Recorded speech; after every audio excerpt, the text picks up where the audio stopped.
Hello friends, कैसे हैं आप लोग। मैं राजेश गुप्ता अपने चैनल आईएसटी सर क्लासेस में मैं आप सभी लोगों का हार्दिक अभिनंदन स्वागत करता हूं।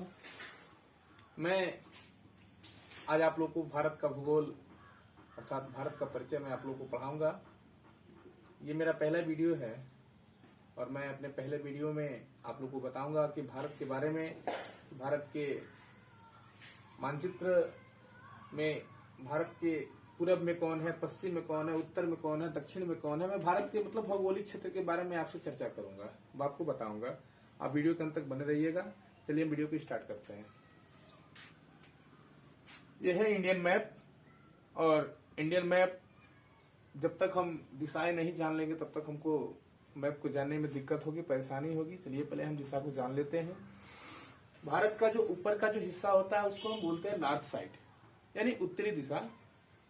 नीचे का जो होता है उसको हम बोलते हैं दक्षिण दिशा। इधर पूर्व दिशा होता है और इधर पश्चिम दिशा होता है। तो सबसे पहले हम दिशा जान गए, अब हम समझते हैं भारत के बारे में। भारत का नाम भारत क्यों पड़ा? भारत का नाम भारत क्यों पड़ा, ये प्राचीन काल की बात है। हस्तिनापुर के राजा जो थे भरत जो थे, इनके नाम पे भरत बड़ा प्रतापी राजा हुआ करते थे। इन्हीं के नाम पे अपने देश का नाम भारत पड़ा। इंडिया, यूनानियों ने भारत को इंडिया के नाम से संबोधित किया, तो हम लोग इंडिया के नाम से भी जानते हैं। यहाँ आपको पता है कि एक नदी बहती है, इसको बोलते हैं हम सिंधु नदी, इसको इंडस भी बोलते हैं। कुछ लोग कहते हैं कि इंडस नदी बहने के कारण भी इंडिया को इंडिया के नाम से जानते हैं हम। ये हिंदुओं का स्थान होने के कारण इसको हम हिंदुस्तान भी कहते हैं। आर्य भारत में आए थे मध्य एशिया से, तो हम इसको आर्यव्रत के नाम से भी जानते हैं। जम्बू द्वीप के नाम से भी भारत को जानते हैं। तो भारत को 5 नामों से हम जानते हैं। यहाँ हमें जानना है कि भारत के उत्तर में कौन है। तो आपको पता है कि सब लोग बोलते हैं कि भारत के उत्तर में हमारा एक पहरेदार खड़ा है, जिसको हम हिमालय के नाम से जानते हैं। यानी हिमालय का जो क्षेत्र है वो भारत के उत्तर दिशा में है, और ये नेपाल में सबसे विस्तृत रूप से हिमालय फैला हुआ है। भारत के उत्तर में नेपाल है, उत्तर में नेपाल। उत्तर में विश्व का तीसरा सबसे बड़ा देश चीन है, जो कि भारत का पड़ोसी देश है। भारत के उत्तर में ही एक और देश है जिसको हम लोग भूटान के नाम से जानते हैं। भूटान भी है, भूटान। अब आते हैं दक्षिण साइड में। तो दक्षिण साइड में देखिए, भारत के दक्षिण में भारत का जो पड़ोसी देश है वो स्थलीय सीमा नहीं, जलीय सीमा बनाता है। तो प्रश्न पूछा जाता है कि भारत के पड़ोसी देश कितने हैं। मैं आपको भी बताऊंगा, पहले देख लेते हैं भारत के चारों ओर कौन कौन से देश हैं जो लगे हुए हैं, स्थलीय या जलीय सीमा बनाते हैं। तो भारत के दक्षिण में यहाँ श्रीलंका सीमा बनाता है, जो जलीय सीमा बनाता है। भारत का एक पड़ोसी देश ये भी है श्रीलंका, लेकिन जलीय सीमा बनाने के कारण है। यहाँ हमारा लक्षद्वीप है, लक्षद्वीप, और लक्षद्वीप के जस्ट नीचे ये हमारा हिंद महासागर है। हिंद महासागर में एक छोटा देश है जिसको बोलते हैं हम एशिया का सबसे छोटा देश, जिसको हम लोग मालदीव के नाम से जानते हैं। मालदीव। अभी हमने आपको यहां बताया श्रीलंका, यहां श्रीलंका है, ये मालदीव है। मालदीव जो है छोटे छोटे द्वीपों से मिलकर बना हुआ है। नेपाल, चीन, यहां भूटान। दक्षिण में आएंगे तो श्रीलंका, मालदीव। फिर हम इधर आते हैं पूर्व साइड में, ईस्ट यानी पूर्व साइड में हमारा यहां मिलता है म्यांमार। म्यांमार मिलता है।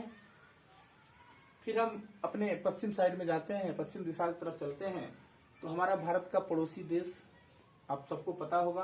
पूर्व में एक देश छूटा है जिसको हम लोग बांग्लादेश के नाम से जानते हैं। इसको पूर्वी पाकिस्तान के नाम से जानते थे, बांग्लादेश। पश्चिम दिशा में चलेंगे तो भारत के पश्चिम में यहां हमको मिलता है पाकिस्तान।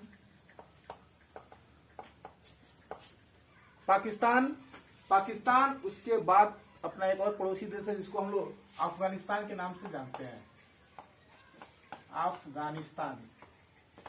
तो ये हमारे भारत के पड़ोसी देश हैं। भारत के पड़ोसी देश तो कोई आपसे पूछे कि भारत के कितने पड़ोसी देश हैं, तो भारत के कुल 7 पड़ोसी देश हैं। कुल पड़ोसी देश 7 हैं और 2 और हैं जो जलीय सीमा बनाते हैं। तो भारत के कुल पड़ोसी देश है 9। ये 2 देश जो हैं जलीय सीमा बनाते हैं और स्थलीय सीमा बनाते हैं 7। तो टोटल हमारे 9 पड़ोसी देश हैं। इसके बाद से बात आती है कि भारत के पूरब बिंदु, पश्चिम बिंदु, उत्तर बिंदु, दक्षिण बिंदु। भारत के सबसे पहले पूरब में जान लेते हैं। भारत के पूरब में आपको पता होगा अरुणाचल प्रदेश है। जो ये अरुणाचल प्रदेश है, ये हमारा क्षेत्र जो है अरुणाचल प्रदेश है। और अरुणाचल प्रदेश में भारत का जो पूर्वी बिंदु है, जिसको बोलते हैं हम लोग की बिथु के नाम से या बलांगू के नाम से, पूर्वी बिंदु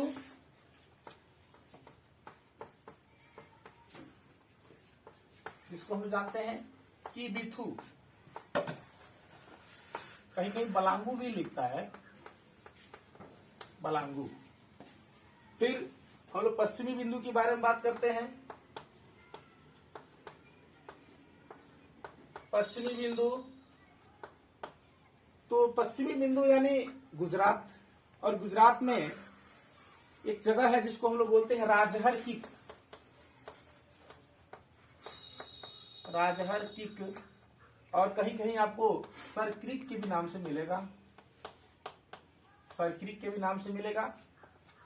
फिर उसके बाद से इसको थोड़ा सा मिरज करेंगे। फिर हमको उत्तरी बिंदु के बारे में पता करना है, उत्तरी बिंदु के बारे में जानना है। तो भारत के उत्तर में आप नाम सुने होंगे इंदिरा काल, जो एलओसी से आगे है, इंदिरा काल।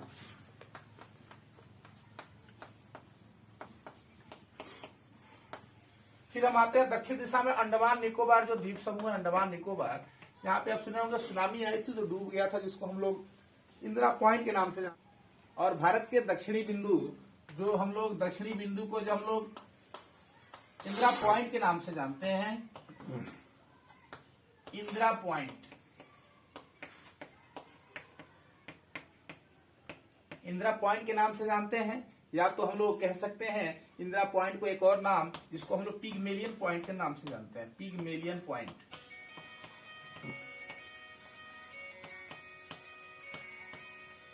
पिगमेलियन पॉइंट भी कहते हैं, इंदिरा पॉइंट या पिगमेलियन पॉइंट के नाम से हम जानते हैं। बात हो गया। अब भारत के बारे में हम जान लेते हैं कि भारत में कितने राज्य हैं और कितने केंद्र शासित प्रदेश हैं। तो भारत में आपको पता है कि तेलंगाना राज्य बना था, तो भारत में कुल राज्यों की संख्या 29 हो गई थी। लेकिन मोदी जी ने अभी हमारे जम्मू एंड कश्मीर के विवाद को सुलझाने के लिए और जम्मू कश्मीर को पूर्ण दर्जा दिलाने के लिए, आतंकवादी हमलों को रोकने के लिए मोदी जी ने जम्मू कश्मीर को 2 भागों में बांट दिया। एक राज्य को खत्म करके 2 केंद्र शासित प्रदेशों में बांट दिया, जिसको हम लोग एक जम्मू कश्मीर, ये जम्मू कश्मीर और हम लोग लद्दाख के नाम से जानते हैं, लद्दाख के नाम से जानते हैं। तो पहले हमारे भारत में 29 राज्य हुआ करते थे। जब एक कम हो गया तो हमारे राज्यों की संख्या कितनी हो गई?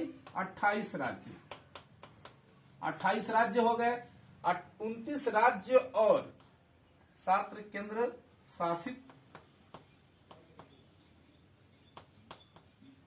शासित प्रदेश थे। लेकिन जब हमारा जम्मू कश्मीर खत्म हुआ तो ये 28 राज्य हो गए एंड 7 2 9 केंद्र शासित प्रदेश हो गए। लेकिन उसके बाद क्या किया गया? हमारे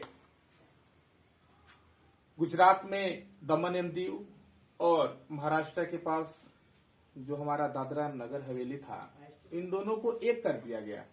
जब इन दोनों को एक किया गया तो हमारे भारत में केंद्र शासित प्रदेशों की संख्या घट के कितनी हो गई? 8 हो गई। और अब वर्तमान में भारत में 28 राज्य और 8 केंद्र शासित प्रदेश बचे हैं, जिसको हम लोग अगले